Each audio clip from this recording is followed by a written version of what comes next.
Last night's loss against the Pelicans is 100% on the coaching staff.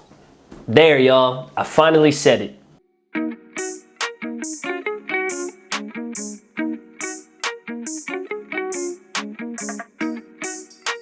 What's up, YouTube, and welcome back to the Sixers Break Room. Don't forget to follow me on Instagram and Twitter. Both are at Sixers Break Room. Make sure you guys like this video. And of course, if you haven't done so already, subscribe to the channel. Doc Rivers and his staff did an absolutely poor job making adjustments in the game with rotations, guys being on the floor together. I mean, there were three things in particular that I felt like really swung this game and kind of led to what we all saw, which was the Pelicans being in control majority of the game. Number one, rotations. They should never have Niang, Tucker, and Harrell on the floor at the same time, especially having to go against a front court that includes Zion Williamson. Number two, they threw 0 double teams at Zion Williamson. It seemed like the whole game. And number three, there were 0 adjustments on McCollum, who set a franchise record for New Orleans, making 11 threes. Let's talk about the first one first. Niang, Tucker, and Harrell. There doesn't exist a world. There should never be a time when those three are on the floor together when you have to go against Zion Williamson. Zion Williamson absolutely had his way in the second quarter and beyond whenever Niang, Harrell, and PJ Tucker were on the floor together.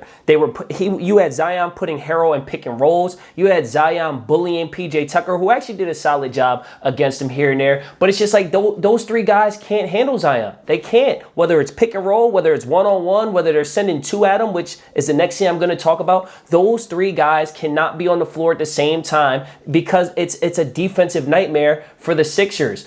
You have Niang, who's not a great defender. You have Harrell, who's not a great defender. And you have PJ Tucker, who, while a very good defender, is just much older. And we're all seeing it with our eyes. He's not the kind of defender that he once was. Quite frankly, he's not the defender that we quite thought we were getting. Although, like I said, he is still a good defender. So those three guys on the floor at the same time, it was just a nightmare. They could not handle Zion Williamson and the Pelicans front court. Number two, double teams. They did not double team Zion the entire game. Like I went back and I watched every single shot attempt that Zion took, and not a single one of them did they throw two bodies at Zion. They let him go up one-on-one against PJ Tucker. They let him go one-on-one when they would force a switch and pick and roll with Harrell or Embiid. They just weren't sending two bodies at him. And I don't know why not. Like, I don't know why a guy who's rolling like Zion is, I don't know why you don't throw two at him just to give him a different look. Even if it doesn't work, you got to give him a different look. He's way too good to have one-on-one matchups all game and not have any kind of success.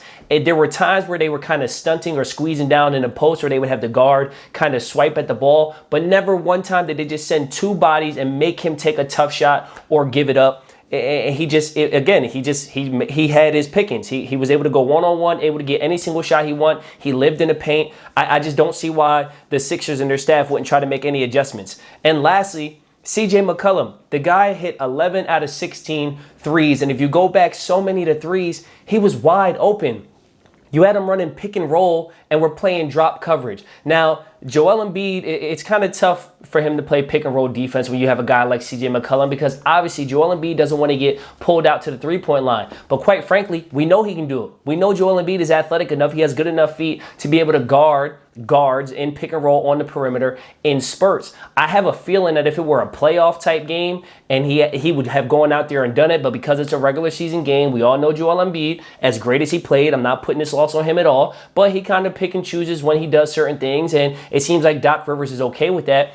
And they just continued to go at Joel. He continued to play drop, and McCollum was getting 3 after 3. Also, they were just losing them in transition. Like, again, I'm not in those huddles, so I don't want to say that the coaching staff didn't tell them to locate McCollum in transition, but damn, it didn't look like it. Every single time there was a steal, every single time there was a turnover, a long rebound, and CJ's running the floor, he was getting wide open transition threes with no one even remotely trying to find him. I mean, I just don't know how a guy who's hitting the shots that he was hitting all night long, I don't know how you don't trap him in pick and roll, or at the very least, play up and play a hard hedge to make him take a dribble back and not be able to just walk right into a three-point shot. I also don't know how you just let him run the floor and run the floor and run the floor without anybody tagging him, anybody locating him, and forcing someone else to beat us. I mean, that's the thing, right? Like, when you're playing the Pelicans, especially when they don't have BI, you can't let CJ and Zion beat you. You have to force somebody else to go out and do it. And the Sixers just didn't do that. I think Zion had 35. CJ had 42.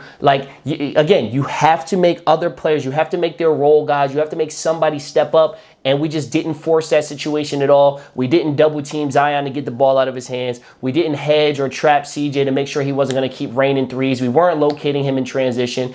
And that's how the game winds up, right? When you let that guy get off and you let that guy get off and they're the two guys, it's very hard to win that game, especially on the road. So you guys know I feel like I'm notorious for what you guys call giving Doc Rivers a break or caping for Doc Rivers. It's not really that. I just call it how I see it, just like I'm doing right now. In this game, I feel like the coaching staff did not make the proper adjustments and the Pelicans had their way all night. But I want to hear from you guys, man. So sound off in the comment section below. If you like the video, don't forget to like the video, subscribe to the channel, follow me on Instagram and Twitter at Sixers Breakroom. And I'm going to see you guys on the next one. Peace.